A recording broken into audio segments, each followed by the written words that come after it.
वक्त हम मौजूद है उस चौराहे पर जो नवाब बच्चू खां की याद दिलाता है। शहीद वतन नवाब बच्चू खां का यहाँ पर मज़ार है और यहाँ से शुरुआत की है RLD के क्षेत्रीय रोहिलखंड अध्यक्ष ने, जिनका नाम रौनक खान है। और रौनक खान के साथ उनके साथी भी मौजूद है बड़ी तादाद में। और यहाँ देख सकते हैं पीछे की तरफ काफ़ी लोग नज़र आ रहे हैं और यहाँ पर भीड़ दिखाई दे रही है।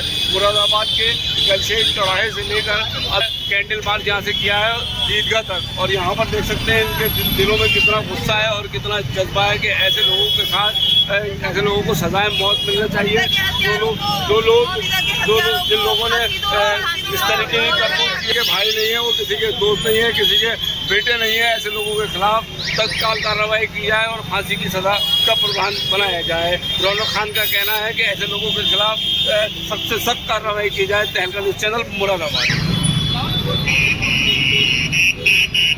बोलिए जो बोलना चाहते हैं आप।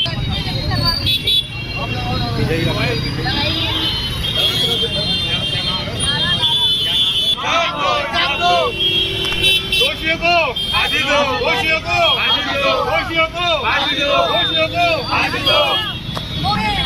दो घटना हुई है, फांसी दो, फांसी दो। कलकत्ता में जो घटना हुई है रेपिस्टों को फांसी दो, फांसी दो, फांसी दो, फांसी दो। हत्यारों को फांसी दो, फांसी दो, फांसी दो, फांसी दो, फांसी दो, फांसी दो, फांसी दो। फांसी दो, फांसी दो, फांसी दो, फांसी दो। हो गया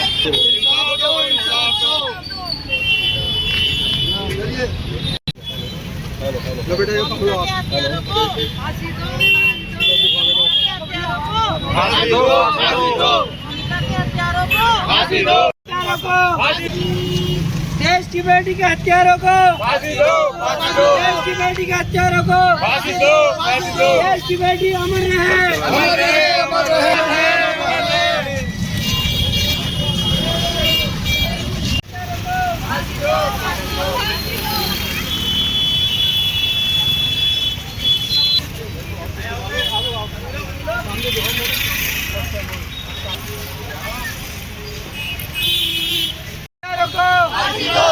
देश की बेटी अमर रहे, देश की बेटी अमर रहे।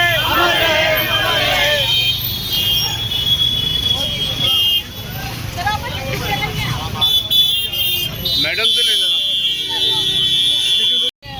ये मेरा नाम रौनक खान है, और हमने मोनिता के जो कोलकाता में जो उसके साथ दर्दनाक हादसा हुआ है और रेप करके और उसकी संबंध में हमने ये कैंडल मार्च निकाला है।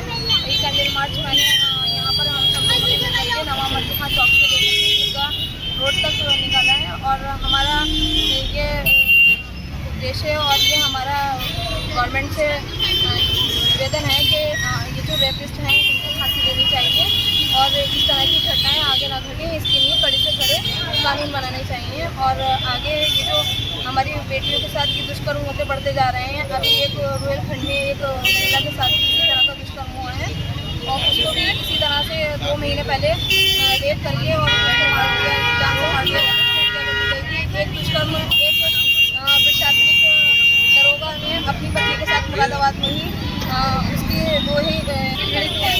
तो इसी तरह के अगर हमारी बेटियों के साथ दुष्कर्म होते रहेंगे तो हमारे आने वाले टाइम में घर से निकलना बहुत ही कम भयानक हो जाएगा और महिलाएं भी बहुत असुरक्षित महसूस करती हैं। घर से निकलने के बाद देखिए अपने आप को सुरक्षित महसूस नहीं करती हैं। इसके लिए कोई ना कोई कानून ऐसा बनना चाहिए जिससे कि महिलाओं को सुरक्षा की कोई गारंटी मिल सके।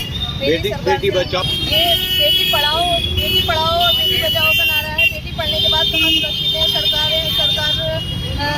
सरकार में रह करके सरकारी जो राजनीतिक लोग हैं उनको जितना बढ़ावा दे दिया जाता है, उनके लिए कोई कानून नहीं बनाए जाते हैं। राजनीतिक लोग ही ज़्यादातर बेटियों का दुष्कर्म कर रहे हैं और राजनीति में बेटी कहाँ सुरक्षित है? बेटी पढ़ने करके डॉक्टर बनती है, IAS बनती है, पुलिस ऑफिसर बनती है, उनको वहाँ भी कहीं भी सुरक्षा नहीं मिल पा रही है।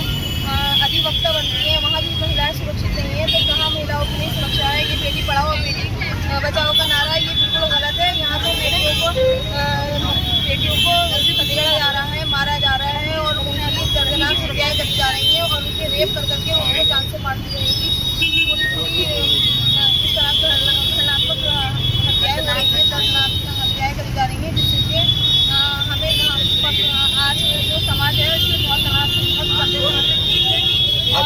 किस संबंध?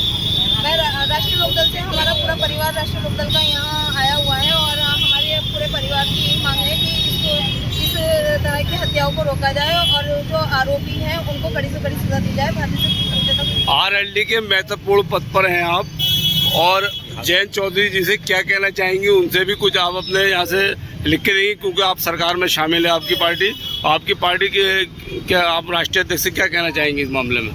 मेरा अपने राष्ट्रीय अध्यक्ष जी से यही मांग है, बल्कि वो भी इसी तरह के गलत फैसलों के कभी साथ नहीं रहे हैं सरकार के, और हमारी पार्टी हमेशा गलत नीतियों के लिए हमेशा आवाज़ उठाती रही है और हमारे राष्ट्रीय अध्यक्ष जी भी इस चीज़ के लिए हमेशा आवाज़ उठाई है और उठाएंगे, और मुझे लगता है कि वो इसके विरोध हैं और विरोधी रहेंगे और इसके लिए वो कोई ना कोई विचार विमर्श करेंगे अपने पार्टी के हमारे देश के प्रधानमंत्री जी हैं उनसे, और उनसे बैठ करके कोई ना कोई बैठक करेंगे और इसका कोई ना कोई निर्णय लेना चाहिए। क्या पद है आपके पास? मैं राष्ट्रीय लोकदल से क्षेत्रीय अध्यक्ष हूँ।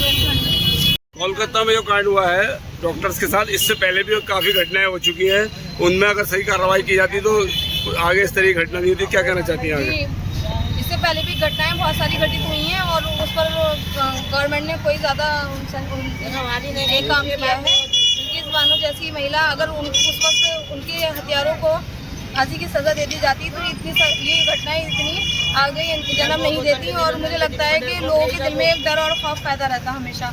लेकिन से सोचा ही कोलकाता अभी भी जो हुई है घटना जी, कोलकाता में जो ये महिला डॉक्टर के साथ ये घटना घटी है, इससे सारा देश इस टाइम बहुत ही गंभीर तरह से घबराया हुआ है और ज़्यादातर महिलाएं और बच्चे और छोटी छोटी बच्चियाँ मेरे साथ आज मौजूद हैं। छोटे छोटे बच्चों को भी इतना डर लग रहा है। इस तरह की घटनाएं अगर इस तरह से जन्म देती रहेंगी तो हमारी बच्चियों का और ये छोटे छोटे बच्चे, इनका मुस्तकबिल क्या होगा।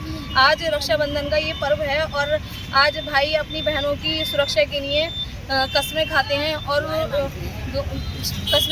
और राखी पहनते हैं, और आज इस तरह की घटनाओं के अभी तक इसका कोई इंसाफ नहीं मिला है।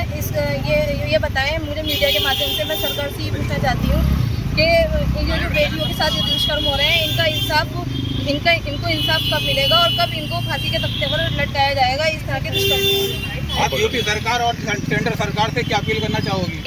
इस तरह कोई कानून बनाना जाना चाहिए महिलाओं के लिए, और हमें कोई गारंटी मिलनी चाहिए। महिला सुरक्षित कैसे रहेगी?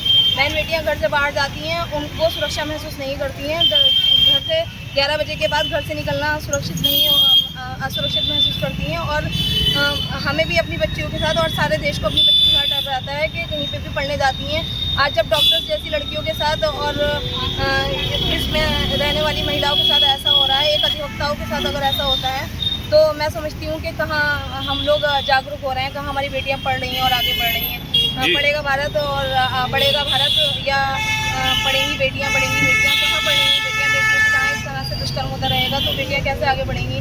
आए दिन एक न एक कोई ना कोई बात सामने आती रहती है। कोई ना कोई इस तरह की महिलाओं को अपने इस तरह के रेप से अपनी हत्या करके और ज़िंदगी गंवानी होती है, और मैं समझती हूँ कि ये बहुत गलत हो रहा है। और हमारी सेंट्रल और सरकार से और यूपी सरकार से हमारी यही अपील है कि हमें कोई गारंटी देनी चाहिए, महिलाओं को कोई गारंटी मिलनी चाहिए जिससे कि हम सुरक्षा महसूस कर सकें और हम भी फ्रीडम के साथ बाहर निकल सकें और आ जा सकें। जी, क्या नाम आपका? बोलो जी, मैं शगुफ्ता अली, क्या कहना चाहती हैं? जिलाध्यक्ष। क्या कहना चाहती हैं आप? सर मैं ये कहना चाहती हूँ कि ये कहा जा रहा है कि बेटी पढ़ाओ बेटी बचाओ, बेटी पढ़ाओ बेटी बचाओ, नारे तो बहुत लग रहे हैं, लेकिन बेटी बच कहाँ रही है? ये नौमिता के माँ बाप ने इसको पढ़ाया ही होगा, तभी ये डॉक्टर बनी थी। डॉक्टर बन के ये अपना काम कर रही थी वहाँ पे, लेकिन इसका एक ज़रा सा आग का लगना इसके लिए मौत बन गया, क्योंकि वो ज़रा सा आराम करने वहाँ पे गई थी। तो इस तरह से जो है कैसे आप कह सकते हैं कि बेटी सुरक्षित है? बेटी तो कहीं पे भी सुरक्षित नहीं है। छोटी छोटी बच्चियों के साथ आज बलात्कार हो रहा है। कोई बड़ी, ये तो चलो अच्छी खासी डॉक्टर थी, लेकिन छोटी छोटी बच्चियों को भी आज नहीं छोड़ना है। बड़े बड़े बुजुर्ग, आज भी मैंने एक केस देखा है जिसमें एक बुजुर्ग को जो है किसी बच्ची के साथ बलात्कार करने के जुर्म में ले जाया गया है। तो कहाँ बेटी सुरक्षित है? छोटे छोटे बच्चे भी सुरक्षित नहीं हैं। तो मैं तो सरकार से यही कहना चाहूँगी कि अरे आप लोग कोई तो कदम उठाइए। इतने दिन से नौमिता का केस हुआ है, उसको अब तक इंसाफ मिल जाना चाहिए, लेकिन अभी तक लोग कैंडल मार्च ही निकालना है, हम भी कैंडल मार्च निकालना है, लेकिन होना कुछ नहीं है। एक सवाल आपसे नहीं हो रही। एक सवाल आपसे बनता है, जिस पार्टी के बैनर तले आप ये प्रोग्राम कर रहे हैं, राष्ट्रीय लोकदल के, वो पार्टी भी सेंट्रल गवर्नमेंट में शामिल है, सरकार में शामिल है, तो क्या आप इस पद को छोड़ेंगी जब आपको इतना गुस्सा है? तो देखिए, गुस्सा तो होना स्वाभाविक है। तो फिर क्या कहना चाहती है? मतलब गुस्सा होना तो स्वाभाविक है। मोदी वो भी मेरी एक बहन थी जो हमारे बीच से चली गई, पढ़ा लिखा के। तो इसका जिम्मेदार कौन है? क्या पैसे से पढ़ाया नहीं, क्या सरकारें नहीं है इसका जिम्मेदार? सरकार के साथ साथ हमारी न्यू जनरेशन भी जिम्मेदार है, क्योंकि न्यू जनरेशन को जो है पढ़ाया लिखाया तो जा रहा है लड़कियों को, लेकिन लड़कों को ये नहीं समझाया जा रहा है कि तुम्हें इनकी सुरक्षा करनी। अगर आज हमारे देश के लड़के लड़कियों की सुरक्षा करने लगे तो कहीं भी बलात्कार नहीं होगा। ये बसों में जो बलात्कार हो रहा है, अभी 2-3 दिन पहले भी बस में बलात्कार हुआ है। एक लड़की अपने स्कूल से ट्यूशन पढ़ के जा रही थी, तो ये बलात्कार क्यों हुआ? उसमें क्या किसी के बाप नहीं थे, किसी के भाई नहीं थे, किसी के जो है बेटे नहीं थे? कोई किसी का तो ज़मीर जागता, किसी का भी ज़मीर नहीं जाग रहा। तो अपने राष्ट्रीय अध्यक्ष को भी ये बात कहना चाहेंगे? हम ब्लेम कर रहे हैं, हम सिर्फ सरकार को ब्लेम नहीं कर रहे हैं, हम पब्लिक को भी ब्लेम कर रहे हैं। पब्लिक भी इसकी जिम्मेदार है। मेरा गुस्सा पब्लिक के ऊपर भी है, सिर्फ सरकार के ऊपर नहीं है। सरकार नहीं आती है ऊपर से, पब्लिक तो हर टाइम है, और पब्लिक के बीच में ही लड़कियां रह रही हैं, सरकार के बीच में नहीं रह रही है। सरकार तो बाद में आती है। तो ऐसे लोगों के खिलाफ क्या कार्रवाई की जानी चाहिए? ऐसे लोगों के खिलाफ क्या कार्रवाई की जानी चाहिए? बिल्कुल, उन्हें सख्त कार्रवाई, फांसी देनी चाहिए, नहीं तो खड़ा करके गोली मार दो, काम खत्म है। इतना बड़ा हम कह रहे हैं, कानून चलाया क्यों जा रहा है? इतनी सारी चीजें करी क्यों जा रही है? उनके साथ, उनके लिए मुकदमा चलाया ही क्यों जा रहा है? और स्पॉट सजा दीजिए ना। ठीक।